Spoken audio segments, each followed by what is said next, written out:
അസ്സലാമു അലൈക്കും വറഹ്മത്തുള്ളാഹി തആല വബറകാതുഹു. അതെ, സൗദിയെ റെഫർ ചെയ്യാണ്. ഇവിടെ ഇവൾക്കുള്ള ട്രീറ്റ്മെൻ്റ് ഇല്ല. കാരണം ഇവിടെ മറ്റു പേഷ്യൻസിനും ഇവിടെയുള്ള കൂട്ടിരിപ്പുകാർക്കും ബുദ്ധിമുട്ടാകുന്ന രീതിയിൽ ഇവൾ ഓടിപ്പാഞ്ഞൊക്കെ നടക്കുകയാണെങ്കിൽ വല്ല പ്രശ്നങ്ങൾ സംഭവിച്ചു കഴിഞ്ഞാൽ ഈ ഒരു ഹോസ്പിറ്റൽ അതിന് ഉത്തരവാദി ആയിരിക്കില്ല. അതിലെ അധികൃതരും. അതുകൊണ്ട് തന്നെ ഈ ഒരു പേഷ്യൻറ്റിനെ മറ്റൊരു ഹോസ്പിറ്റലിലേക്ക് ഞങ്ങൾ റെഫർ ചെയ്യാണ്. ശരിക്കും സൗദിയുടെ ഉമ്മ ഞെട്ടിത്തരിച്ചു. എന്ത്, നിങ്ങളെന്തീ പറയണത്? വല്ലാത്തൊരു പുതുമ തന്നെയാണല്ലോ. അല്ല, ഞാനിതിപ്പോൾ എന്താ കാട്ടി? എൻ്റെ കയ്യിൽ പൈസ ഒന്നുമില്ല. നിങ്ങളെ കയ്യിൽ പൈസ ഉണ്ടോ ഇല്ലയോ ഒന്നും അറിയില്ല. നിങ്ങൾ ഇവിടുത്തെ ബില്ല് പേ ചെയ്തിട്ട് പോയിക്കോളൂ. നിങ്ങൾ മറ്റു ഹോസ്പിറ്റലിലേക്ക് റെഫർ ചെയ്യാണ്. നിങ്ങൾ നല്ല ആൾക്കാർ. ഇത് നിങ്ങളുടെ ആരാണ് മാഡം? എൻ്റെ മോൾ തന്നെയാണ്. പറഞ്ഞിട്ടെന്താ, ഞാനൊന്നും ഓൾ ആശുപത്രിയിൽ കൊടുത്തിട്ടില്ല. പിന്നെന്താ? വല്ലാത്തൊരു പുതുമ തന്നെയാണ്. ഇനിയിപ്പോൾ എന്താ റബ്ബേ കാട്ട്? എൻ്റെ കൗത്തത്തെ 3 പവൻ്റെ മാല ഉണ്ട്. ഇതൊക്കെ വെച്ചുകാണ്ട് അതേ ഇവിടെ നിങ്ങൾക്ക് കുറേ ബില്ലാവൂലേ? അതിപ്പോൾ എൻ്റെ കയ്യിൽ പൈസ ഒന്നുമില്ല. എന്താ ഉമ്മ നിങ്ങളിങ്ങനെ? നിങ്ങൾ ഈ പേഷ്യൻറ്റിൻ്റെ ആളുകളാണെങ്കിൽ നിങ്ങൾ തന്നെ ഇവിടെ അഡ്മിറ്റ് ചെയ്തതാണ്. അതെ, ഉമ്മയല്ലേ? അതിൻ്റെ പേയ്മെൻറ്റ് ചെയ്തിട്ട് നിങ്ങൾ വേറെ ഹോസ്പിറ്റലിലേക്ക് പോയിക്കോളൂ. അല്ലാതെ ഒരിക്കൽ പോലും നിങ്ങളിവിടെ ഇങ്ങനെ ചുറ്റിത്തിരിഞ്ഞ് നിൽക്കുകയല്ലേ വേണ്ടത്. സിസ്റ്ററെ, ഞാൻ എന്താ റബ്ബേ കാട്ടുക? എടി സൗദാ, നേരെയതാ സൗദിയുടെ നേരെ എന്ന് പറഞ്ഞ് അവൾ മൂളുകയായിരുന്നു. എൻ്റെ പൊന്നാര സൗദ, എന്ത് കാര്യത്തിനടിച്ച് ഇങ്ങനെ കാട്ടിക്കൂട്ടിയത്? വല്ലാത്തൊരു പുതുമ തന്നെയാണല്ലോ. ഇമ്മ, എന്തിനാ നിങ്ങളായിട്ട് തന്നെയല്ലേ ഒക്കെ കണി വരുത്തിയത്? ഞാൻ നല്ല മട്ടത്തിൽ അവിടെ നിൽക്കുകയല്ലായിരുന്നോ? നിങ്ങൾ തന്നെയല്ലേ?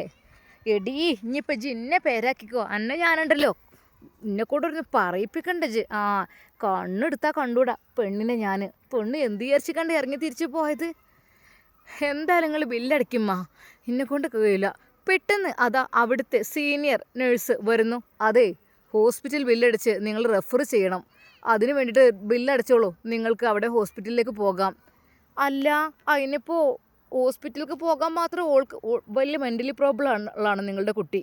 വേഗം ബില്ല് പേയ്മെൻറ്റ് ചെയ്തോളൂ, അല്ലെങ്കിൽ ഞങ്ങൾ പോലീസിനെ വിളിക്കും. ശരിക്കും അതാ കുഞ്ഞിക്കതിയെ പെട്ടു എന്ന് തന്നെ പറയാം. വല്ലാത്തൊരു നേരത്താണ് എനിക്ക് ഇങ്ങോട്ട് ഇറങ്ങിത്തിരിക്കാൻ പോയത്. ഈ കുരുത്തം കെട്ട മോളെടുത്തേക്ക് എന്ത് കാര്യത്തിന് വേണ്ടിയിട്ടാണെന്നാവോ ഞാനിങ്ങോട്ട് ഇറങ്ങി തിരിച്ചത്. പെട്ടെന്ന് അതാ അവിടുന്ന് സെക്യൂരിറ്റി പറയുന്നു, എന്താ മാഡം, വേറെ ആളുകൾ ഇവിടെ റൂമിന് വെയിറ്റ് ചെയ്തിരിക്കുകയാണ്. നിങ്ങൾ ഇവിടുന്ന് പോയി കഴിഞ്ഞാൽ മാത്രമേ അവർക്ക് ആ റൂം കൊടുക്കാൻ. നിങ്ങൾ ഡിസ്ചാർജ് ചെയ്തിട്ട് എന്താ നിങ്ങൾ ഇവിടെ നിൽക്കുന്നത്? ബില്ല് അടിക്കാതെ ഇവിടുന്ന് പുറത്തിറങ്ങാൻ പറ്റുമോ? എന്നാൽ നേരെ അതാ കുഞ്ഞിക്കതിയ സൗദയുടെ അടുത്തേക്ക് ചെല്ലുന്നു. സൗദ, എടി, എൻ്റെ കൗത്തും കൊണ്ട് ഊരിക്ക. ഇങ്ങോട്ട് ഊരാനാ പറഞ്ഞത്. ബില്ല് ഞാൻ അടിച്ചോളാം. ഇങ്ങോട്ട് കൊണ്ട. എനിക്ക് അയച്ചുമത്താത്ത കെട്ടി തന്ന കുറേ കൗത്തും കാതുത്തൊക്കെ ഉണ്ട്. ഇങ്ങോട്ട് ഊരിക്കൂടത്. വേങ്ങോട്ട് ഊരിക്കൂട്. അല്ല പിന്നെ വല്ലാത്തൊരു പുതുമ തന്നെയാണിത്. പഠിച്ചോനെ, ഏത് നേരത്തെ വന്നു? ഞാൻ ഊരൂല, നിങ്ങൾ ഊരിക്കോളി. നിങ്ങളെ കൗത്തിലുണ്ടല്ലോ എൻ്റെ പുതിയാപ്പിള നവാസ് ഉണ്ടാക്കി തന്ന വലിയ മാല. എത്ര? 5 പവൻ്റെ മാല അല്ലേ? 5 ഒന്നും ഇല്ലടി, 2ൻ്റെ നെക്ലേസ് അവിടെ ഊരി വെച്ചേക്കണത്. 3ൻ്റെ മാലയേ ഉള്ളൂ. അത് മതി എൻ്റെ ഹോസ്പിറ്റൽ ബില്ലടക്കാനേ. അതന്നെ എമ്പാടുണ്ടാവും. അതുമല്ല, ഈ ചങ്ങായിമാർ വലിയ ലക്ഷറി ഹോസ്പിറ്റൽ എടുത്തേക്കണ. AC റൂമും കാര്യങ്ങളും TV-യും. ഓളെ ബാപ്പാക്ക് കാണാനേക്കാരം ഇവിടെ TV ഒക്കെ. എന്തൊക്കെ സൗകര്യങ്ങളുള്ള പോലെ എടുത്തേക്കണത്. എന്താ നെല്ലിട്ടിപ്പോൾ ഒക്കെ എൻ്റെ തലയിൽ. എന്നാൽ ഈ സമയം അതാ ആയുഷുമ്മ വീട്ടിലേക്ക് എത്തുന്നു. മോനെ, ഷാമോനെ, ഉമ്മ നിങ്ങൾ? ഞാൻ അങ്ങോട്ട് പോന്നു. അല്ലുമ്മ, അവിടെ ഓളെ തള്ള വന്നിക്കണേ. വന്നോ? എൻ്റെ റബ്ബേ, അതിന് മുമ്പ് എനിക്ക് പെടുന്നേ ഇഷ്ടമല്ല. എനിക്ക് ഭയങ്കര ഈ ലോകത്ത് തന്നെ ഏറ്റവും ദേഷ്യമുള്ള അവരെ ഉമ്മയോടാണ്. കാരണം അത്രയ്ക്ക് മോശമായ പെരുമാറ്റങ്ങളും കാര്യങ്ങളാണ് അവർ എന്നോട് ചെയ്തതും നിങ്ങളോട് ചെയ്തതും. അല്ലുമ്മ, അവിടെ നിൽക്കട്ടെ 2 ദിവസം, അവരും ഒന്ന് പഠിക്കട്ടെ. എൻ്റെ പൊന്നാര മോനെ, ഏതൊക്കെയാന്നാവും. ഞാൻ അങ്ങോട്ട് പോന്നു. ആയിക്കോട്ടമ്മ, പൈസ ഇല്ലാവുന്നില്ലല്ലോ. ഇപ്പോഴും ക്യാഷും കാര്യങ്ങളൊന്നും നവാസ്ക്ക് അത് വേർതിരിച്ചിട്ടൊന്നുമില്ല. അതങ്ങനെ കിട്ടുന്നൊക്കെ ഉണ്ട് പല കൂടിയും അവർക്ക്. പൈസയൊക്കെ എമ്പാടും കാണും. ഉമ്മ, ഇനിയിപ്പോൾ ഞാനെന്തെങ്കിലും റെഫർ ചെയ്ത് ഹോസ്പിറ്റലിൽ ആ ഒരു നമ്പറിലേക്ക് വെറുതെ പേയ്മെൻറ്റ് ചെയ്ത് കൊടുക്കണോ? എൻ്റെ പൊന്നാര പടപ്പ്, എന്ത് കാര്യത്തിന്? ഓലടുത്ത് തന്നെ എമ്പാടുണ്ട്. തള്ളൻ്റെ മേത്തൊക്കെ എത്ര പണ്ടാണ്. അതൊക്കെ ഒരു തരി പൊന്നില്ലേനുണ്ട് ഇറങ്ങിപ്പോന്നു. പിന്നെ എൻ്റെ മോനെ നവാസിനെ കിട്ടി ഓനെ കിട്ടുന്ന വരുമാനം ഇതൊക്കെ ഇങ്ങനെ അക്കൗണ്ടിലേക്ക് കയറി ഉമ്മാക്ക് മാല ബാപ്പാക്ക് മാല എന്ന് പറഞ്ഞാണ്ട് ഓലങ്ങനെ പലതും ഉണ്ടാക്കി വെച്ച് ഉണ്ടാവും തള്ളൻ്റെ അടുത്ത് എമ്പാടും പൈസ ഇല്ലാതിരിക്കൊന്നുമില്ല. എന്നാൽ ഈ സമയം അതാ സൗദ ഉമ്മയോട് പറയുന്നു, അല്ലമ്മ നിങ്ങളിങ്ങോട്ട് എന്തിനാ എഴുന്നള്ളിയത്, അതുകൊണ്ടല്ലേ ഓലൊക്കെ പോയത്, പിന്നെന്താടി ഞാൻ വന്ന് നോക്കണ്ടേ, സത്യം പറയും നിങ്ങളെ പൈസ എവിടെ, എൻ്റെ ഫോണിൽ നിന്ന് നിങ്ങൾക്ക് എത്ര പൈസ കിട്ടിയിരിക്കണ്, എൻ്റെ പൊന്നാര പെണ്ണേ അത് കിട്ടിയിട്ടൊന്നുമില്ല, ആര് പറഞ്ഞേ, പിന്നെ എൻ്റെ ഫോണ് അവിടെ എപ്പോഴും ഉണ്ടാവുമല്ലോ, എൻ്റെ ഫോണിക്ക് ഇപ്പോഴും പൈസ വരുന്നുണ്ടാവും, അതൊക്കെ നിങ്ങൾ എടുക്കാതൊക്കെ ഒന്നുമില്ല ആടി. അത് ഞാൻ ഒരു ദിവസമല്ല അസീന എൻ്റെ അലമാറ നന്നായിട്ടാണ് തപ്പി, എൻ്റെ അലമാറ അസീന തപ്പിയപ്പോൾ ഇത് ലോക്ക് ഇട്ടിച്ചല്ലേ ഫോൺ, ഇത് കിട്ടണ്ടേ, ഞാൻ പറഞ്ഞത് കിട്ടൂല, കുത്തി പൊട്ടിച്ചാൽ കിട്ടുമോ എന്ന് ഞാൻ ചോദിച്ചു. എന്താ നിങ്ങൾക്ക് പിരാന്തുണ്ടോയെന്ന് ഓള് പറഞ്ഞും ചെയ്തു. ഓള് തന്നെ ഞാൻ തന്നെ ഇത് മൊബൈലും കടയിൽ കൊണ്ടുപോയി കൊടുക്കാമെന്ന്.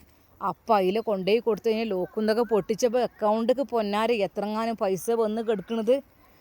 ഓളിഞ്ഞിട്ട് എന്താ കാട്ടിയത്, അത് എടുത്തേക്കാണ് ഓളത് എന്താ അങ്ങനെ എന്നൊക്കെ പറഞ്ഞുകൊണ്ട് അത് ഓൾക്ക് ഒറ്റയ്ക്ക് എടുക്കണം എന്നുള്ള നിലക്ക് പിന്നെ അങ്ങനെയൊക്കെ ലോക്കും കാര്യങ്ങളൊക്കെ ഇതാക്കി എൻ്റെ ഫോണാണ് കുടുങ്ങിയതാണെന്നൊക്കെ പറഞ്ഞ് റെഡിയാക്കി. ഏതായാലും എനിക്കറിയില്ല, ഓൾ എന്നോട് പറയണില്ല, ഇപ്പോൾ പൈസ എമ്പാടും വരുന്നുണ്ട്, ഇപ്പോൾ കൈകാര്യം ചെയ്ത് ഓളാണ് തോന്നുന്നത്. എൻ്റെ കൈക്കിൽ ഒരു 25,000 ഉറുപ്പ്യ രണ്ടെട്ടായിട്ട് ഇങ്ങനെ ഉണ്ട് കൊടുന്ന് തന്നു. അതെനിക്ക് ഓർമ്മയുണ്ട്. എവിടുന്നാ എനിക്കിടി പൈസ എന്ന് ചോദിച്ചപ്പോൾ പറഞ്ഞു അതൊക്കെ ഇവിടെ താത്തയും കാക്കി ആക്കി വെച്ച് പോയിക്കണല്ലോ എന്ന് പറഞ്ഞു. ഞാൻ പിന്നെയും ചോദിച്ചു, അതേ നവാസ് ഖാൻ്റെ ആ ഷോപ്പത്തെ പൈസ താത്താൻ്റെ അക്കൗണ്ടിൽ ഇപ്പോഴും വരുന്നുണ്ടെന്നും പറഞ്ഞു. അപ്പോൾ പിന്നെ എൻ്റെ കൈക്കിൽ കുറച്ച് പൈസയും കാര്യങ്ങളൊക്കെ ഓള് തന്നു. അങ്ങനെ കുറച്ച് പൈസ ഉണ്ട്, ഇതിപ്പോൾ തെയ്യോ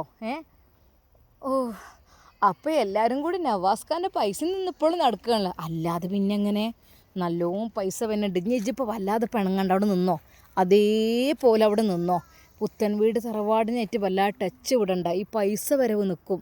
ഒന്നുമില്ലെങ്കിലും ഒരു ആഴ്ചയിൽ 25,000 ഇങ്ങനെ കയറുകയാണെങ്കിലും വലിയ തന്നെയല്ലേ, ഞമ്മക്ക് മാണ്ടമാതിരി കാട്ടിക്കൂടെ, തൽക്കാലം ഇജ്ജും ഞാൻ ഇനി പിണങ്ങണില്ല, അതവിടെ നിൽക്കും, ഇജ്ജ് പുത്തൻ വീട് തറവാട്ടിക്ക് തന്നെ പോകണം എന്ന് ഉണ്ട്. എന്നാൽ പെട്ടെന്ന് അതാ വാതിൽ മുട്ട് കേൾക്കുന്നു. ഹേയ് എന്താ ഡിസ്ചാർജ് ചെയ്തിട്ടും പോകാൻ ടൈമായിട്ടില്ലേ, നിങ്ങൾക്ക് റെഫർ ചെയ്തിട്ടുണ്ടല്ലോ, എന്ത് ബില്ല് പേയ്മെൻറ്റ് ചെയ്യാത്ത, പെട്ടെന്ന് ഒരു സിസ്റ്റർ ചൂടായിക്കൊണ്ട് വന്നു. ഞാൻ പേയ്മെൻറ്റ് ചെയ്തോളാം. പഠിച്ചോനെ ആ പെണ്ണിൻ്റെ കൗത്തും ഊരാൻ പറഞ്ഞിട്ട് പമ്പർന്നുള്ള ഊരുക, എന്താ സാധനം പിരാന്തത്തി, ഓൾ മൂച്ചി പിരാന്തത്തി തന്നെയാണ്, ഓളെ കൊണ്ടേയിട്ട് തന്നെ വേണം, കുതിരവെട്ടത്ത് കയ്യും കാലും കെട്ടി ചെങ്ങലക്കിട്ട് വലിച്ചണം, അത് മാത്രമല്ല നല്ലോണം അങ്ങോട്ട് ഇഞ്ചക്ഷനും കറണ്ടും പിടിപ്പിച്ചണം, എന്നാൽ തന്നെ ഓളൊക്കെ പഠിച്ചല്ലോ. വല്ലാത്തൊരു പുതുമ, വല്ലാത്തൊരു ജന്തുക്കൾ, പടച്ചറപ്പേ. അങ്ങനെ ഏതാ കുഞ്ഞിക്കതിയുടെ കയ്യിലുള്ള ആ പൈസയെല്ലാം അവിടെ ചിലവാകുന്നു.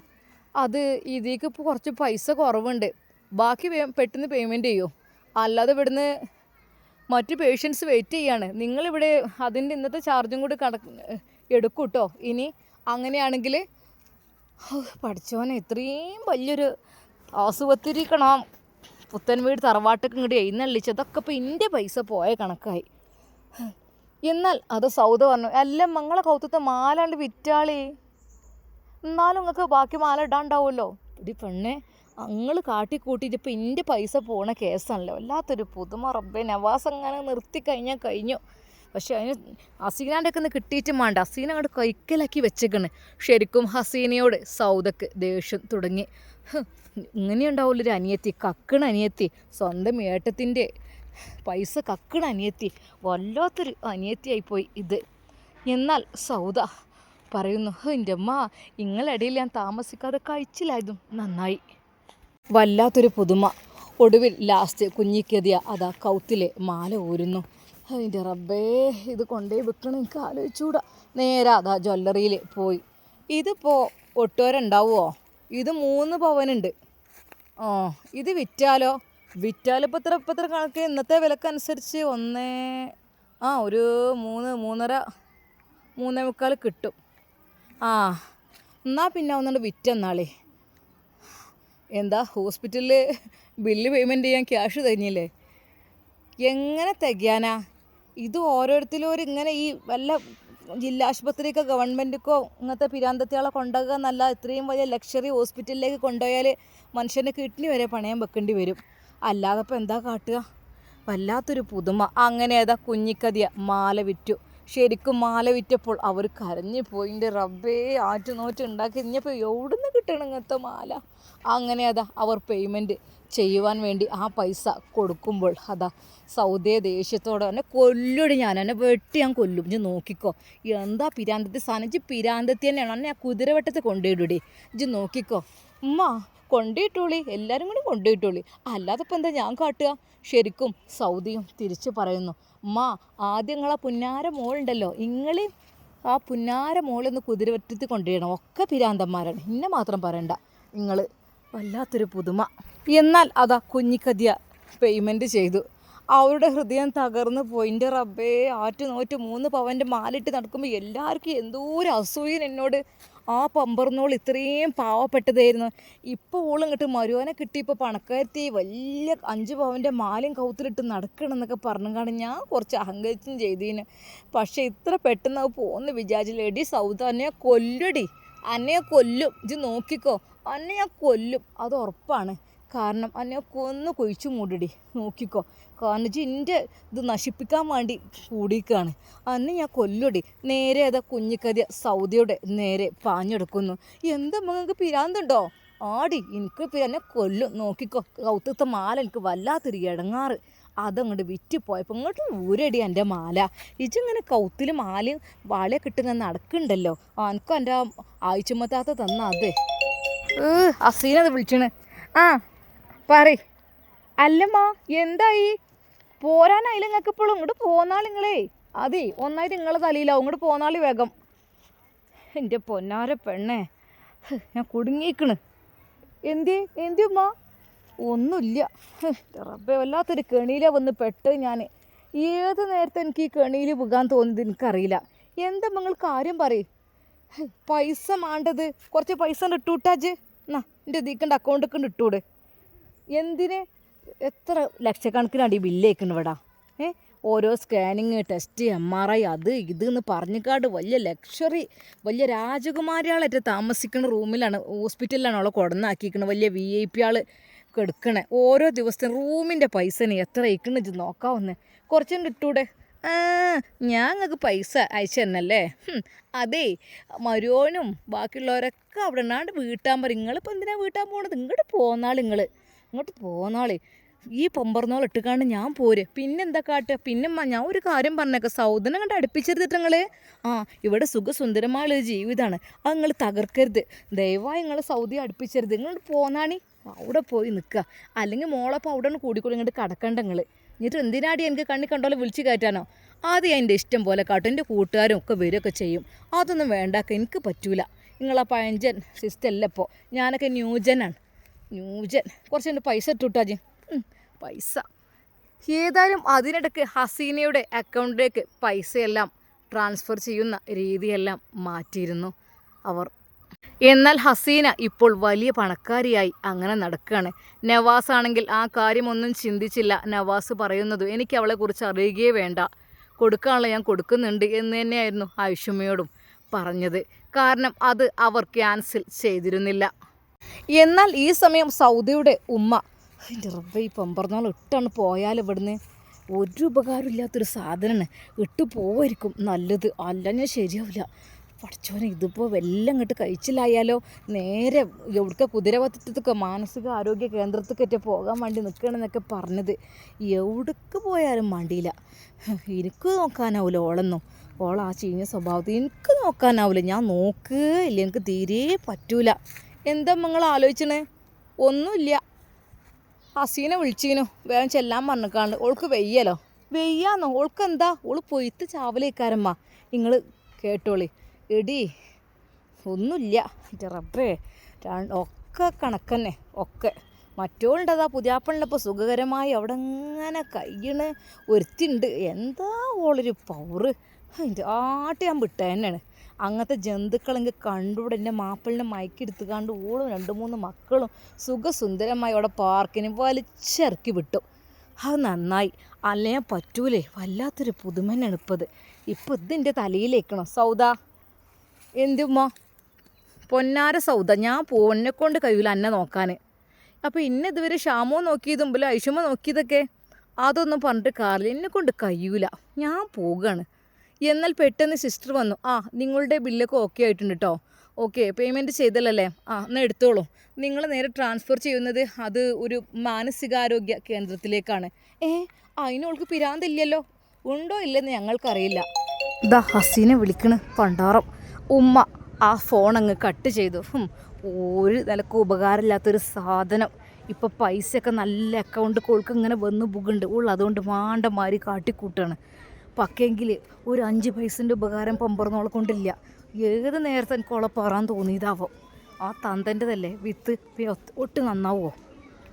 അപ്പോഴേക്കും സൗദിയെ കൊണ്ടുപോകാനുള്ള അതാ ട്രോളി എത്തി. ഡോക്ടറും വന്നു. അതെ, പേഷ്യൻ്റ് അല്പം വയലൻ്റ് ആകുന്നത് കൊണ്ട് തന്നെ നമുക്കൊരു സേഫ്റ്റിക്ക് വേണ്ടിയിട്ട് കാലിലൊക്കെ ഒന്ന് ഒരു ക്രോസ് ചെയ്യേണ്ടി വരും. പെട്ടെന്ന് സൗദ, എന്ത് എന്നെ ചെങ്ങലക്കിടുന്ന കാര്യങ്ങൾ പറയണത്? അതെ, സോറി, നിങ്ങൾ ഒരു പക്ഷേ നേരത്തെ എണീറ്റ് ഓടിയ പോലെ. ഞാൻ ഡോക്ടറെ അതിന് ഓടിയതല്ല, ഞാൻ എന്നെ ഇട്ടിട്ട് എല്ലാവരും പോയപ്പോൾ ഓടിയതാണ്. സാറേ, ഭ്രാന്താശുപത്രി നിൽക്കാമെന്ന് എന്നെക്കൊണ്ട് കഴിയൂല, ടോളെ കൊണ്ടുപോയിട്ടോളേ. എനിക്കതിന് കഴിയൊന്നുമില്ല, എനിക്ക് ശീലമായിട്ടുമില്ല. കുഞ്ഞിക്കതിയുടെ വാക്കുകൾ കേട്ട് ശരിക്കും ഡോക്ടർ പോലും ഞെട്ടി. എന്താപ്പോൾ ഈ പറഞ്ഞതിൻ്റെ അർത്ഥം? മേഡം, നിങ്ങളുടെ മകളല്ലേ, നിങ്ങൾ സംരക്ഷിക്കേണ്ടി വരില്ലേ? ഇനിയിപ്പോൾ അവിടെ കൊണ്ട് ഇടുകയാണെങ്കിൽ തന്നെ നിങ്ങൾ അതൊന്നും എനിക്കറിയുന്ന കാര്യമില്ല, ഞങ്ങൾ റെഫർ ചെയ്ത് തരികയാണ്. ഇതാ അപ്പോഴേക്കും അതാ ആ ഒരു സ്ട്രക്ചറിൽ അവളെ കൊണ്ടുപോയി കിടത്തി. സൗദ ആകെ പേടിച്ചു. ഉമ്മ എന്നെ എടുക്ക കൊണ്ടുപോകണം, എനിക്ക് പേടിയാണ്, മങ്ങളും വരി. എനിക്ക് അതിലേറെ പേടിയാണ്ട്. അങ്ങനെ അതാ നേരെ ആംബുലൻസിലേക്ക് കയറ്റുന്നു. അതിനുള്ള പേയ്മെൻറ്റും കാര്യങ്ങളുമെല്ലാം അവർ ഓൾറെഡി അത് വാങ്ങിക്കഴിഞ്ഞു. സൗദിയെ അതാ ആംബുലൻസിൽ നേരെ ഭ്രാന്താശുപത്രിയിലേക്ക്. ശരിക്കും അവൾ കരഞ്ഞു. ഇനി നിങ്ങൾ കൊണ്ടുപോകണം, നിങ്ങൾ എവിടേക്ക് തന്നെ കൊണ്ടുപോകണത്? എനിക്കൊരു അസുഖമില്ലല്ലോ, നിങ്ങൾ എന്തിനാണ് ഇടങ്ങാറാക്കണ് എന്നുള്ള രീതിയിൽ അവൾ ഓരോന്ന് പുലമ്പുന്നുണ്ടായിരുന്നു. എന്നാൽ ആംബുലൻസിലെ ഡ്രൈവർ പറഞ്ഞു, എല്ലാ പേഷ്യൻറ്റും അങ്ങനെ തന്നെയാണ് പറയാറുള്ളത്, അത് സാരമില്ല, അതൊന്നും പ്രശ്നമാക്കേണ്ട ആവശ്യമില്ല. അതൊക്കെ എന്തൊക്കെ തന്നെയായാലും നമുക്ക് പറഞ്ഞിട്ട് കാര്യമില്ല. അവിടെ എത്തുമ്പോൾ ഒരു ഇഞ്ചക്ഷനാണ് വെച്ചാൽ ശരിയാവും. അവിടെ ഉണ്ട് ഒരു നല്ല സ്ട്രോങ്ങിലൊരു ഷോക്ക് അടിപ്പിക്കൽ.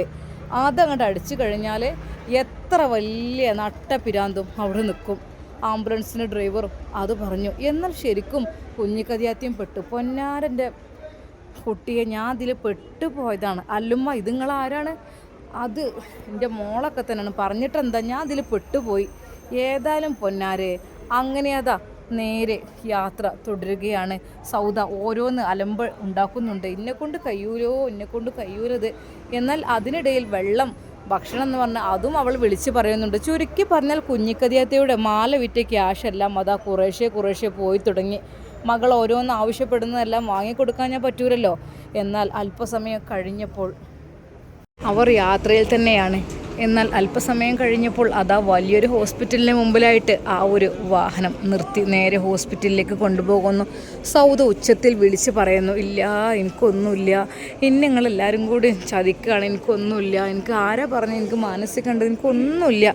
അവൾ കൈകാലിട്ടടിച്ച് അവൾ മുറുകെ വണ്ടിയുടെ ഓരോ ഭാഗങ്ങളും പിടിച്ച് വലിച്ചടിച്ചുകൊണ്ടുമൊക്കെ ഓരോന്ന് അവൾ പറയുകയാണ്, എനിക്കൊന്നുമില്ല, ഇന്നങ്ങളിങ്ങോട്ട് വിടി എന്ന് പറഞ്ഞിട്ട് അവൾ അതാ എല്ലാവരെയും ചീത്ത പറയുന്നുണ്ട്. സൗദയുടെ ഉമ്മയെ ചീത്ത പറയുന്നുണ്ട്. മൊത്തത്തിൽ ആകപ്പാടെ അവൾ വല്ലാതെ വെപ്രാളം ഉണ്ടാക്കുകയാണ്. ഇന്നങ്ങളിവിടെ ഇറക്കി വിട്ടാളേ, എനിക്ക് ആരുമില്ല, ഇന്നങ്ങളിവിടെ ഇറക്കി വിടി, എന്തിനാണ് എന്നെ പുത്തൻവീട് തറവാട്ടിക്ക് തന്നെ പറഞ്ഞേച്ചാളീ എന്ന് പറഞ്ഞ് അവളാകെ അലമ്പുണ്ടാക്കുന്നുണ്ട്. പക്ഷേ എന്തു ചെയ്യാൻ, അവരവിടെ എല്ലാവരും കൂടി അവരെ ക്രൂരമായി എന്ന് പറയുന്നതിലുപരി അവളെ പിടിച്ചുകൊണ്ട് അതാ ശരിക്കും ബന്ധിപ്പിച്ച് അവളെ അതാ നേരെ റൂമിലേക്ക് കൊണ്ടുപോവുകയാണ്. അവൾ ഉറക്കെ വീണ്ടും കരയുന്നുണ്ട്, ഇന്നൊന്നും ചെയ്യല്ലേ എന്ന് പറഞ്ഞ്. എന്നാൽ അതാ ഒരു വലിയ ഹാളിനുള്ളിലേക്ക് അവളെ കൊണ്ടുപോവുകയാണ് ചെയ്തത്. അവിടേക്ക് കൊണ്ടുപോയിട്ട് അവൾക്കുള്ള ഇഞ്ചക്ഷൻ അപ്പോൾ തന്നെ അവർ നൽകുകയാണ്. എന്നാൽ ആ ഇഞ്ചക്ഷൻ അടിക്കുമ്പോഴും അവൾ ഉറക്കെ കരയുകയായിരുന്നു. എന്നെ ഒന്നും ചെയ്യല്ലേ, എനിക്ക് ആരുമില്ല, എന്നെ ഒന്നും ചെയ്യല്ലേ, എന്താ ഇന്ന് നിങ്ങൾ ഉപദ്രവിക്കുന്നത് എന്നൊക്കെ പറഞ്ഞിട്ട് ഭയങ്കര ഒച്ചപ്പാടുണ്ടാക്കുകയാണ്. എന്നാൽ സൗദിയുടെ ഉമ്മ തന്നെ പറഞ്ഞു, നല്ലൊരു ഇഞ്ചക്ഷനാണ് കൊടുത്തേക്കുക, അപ്പാണ് ശരിയാവും, അല്ലാതെ പറഞ്ഞിട്ട് കാര്യമില്ലല്ലോ. ഹോസ്പിറ്റലിൻ്റെ ഒച്ചപ്പാടും ബഹളവും എല്ലാത്തിനും ഇടയിൽ അവൾ പറയുന്നത് ഓരോ ശബ്ദങ്ങളും കേൾക്കാതെയായി. ശരിക്കും അവൾ പെട്ടു എന്ന് തന്നെ പറയാം. അതെ, വല്ലാത്തൊരു അവസ്ഥയായിരുന്നു അവൾക്കപ്പോൾ. എന്ത് ചെയ്യണം എന്നറിയാത്ത അവസ്ഥ. അതെ, അവൾ ഉറക്കെ കരഞ്ഞു നിലവിളിക്കുന്നുണ്ട്. പക്ഷേ എന്തു ചെയ്യാൻ, ആരും തന്നെ അവളെ രക്ഷിക്കാൻ എത്തിയില്ല. പകരമായിട്ട് അവൾക്കതാ നല്ലൊരു ഇഞ്ചക്ഷൻ, നല്ല ഡോസുള്ള ഒരു ഇഞ്ചക്ഷൻ അവിടെ കൊടുക്കുന്നു. ശരിക്കും കുഞ്ഞിക്കതിയാത്ത അതെല്ലാം കണ്ട് അത്ഭുതപ്പെട്ടു. അതേ, ഒരുപാട് ഭ്രാന്തന്മാരുണ്ട് ഇവിടെ. അതെ, പലയിടത്തുനിന്നും പല ഒച്ചപ്പാടുകൾ. അതിനിടയിൽ സൗദിയുടെ ഒച്ചവും. അല്ല, സത്യം പറഞ്ഞ അവൾക്ക് പിരാന്തിൻ്റെ അസുഖം ഉണ്ടേനോ അതോ വരുത്തി തീർത്തതോ? ശരിക്കും കുഞ്ഞിക്കതിയ തന്നെ അത്ഭുതപ്പെടുകയായിരുന്നു. അങ്ങനെ ഏതാ വലിയൊരു നല്ല ഡോസുള്ള ഇഞ്ചക്ഷൻ വെച്ചു. സൗദിയുടെ ആ ശബ്ദം പതുക്കെ നിലച്ചു. ശരിക്കും അതാ അവളെ ബോധം കെടുത്തുന്ന രീതിയിലുള്ള ഇഞ്ചക്ഷനായിരുന്നു അത്.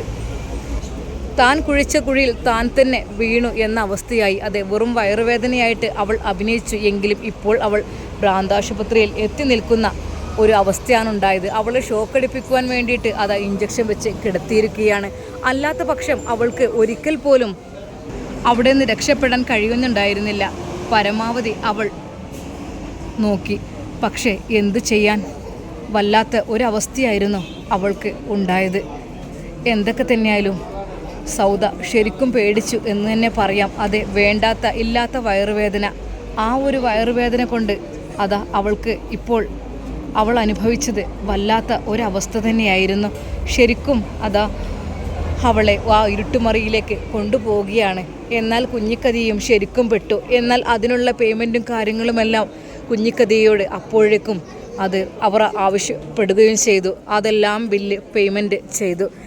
എൻ്റെ മാല വിറ്റ പൈസ മുഴുവൻ ഈ പണ്ടാറ പെണ്ണിന് വേണ്ടി ചിലവാകുന്ന അവസ്ഥയാണല്ലോ ഇപ്പോൾ. ശരിക്കും കുഞ്ഞിക്കതിയ പുലമ്പിക്കൊണ്ടിരുന്നു.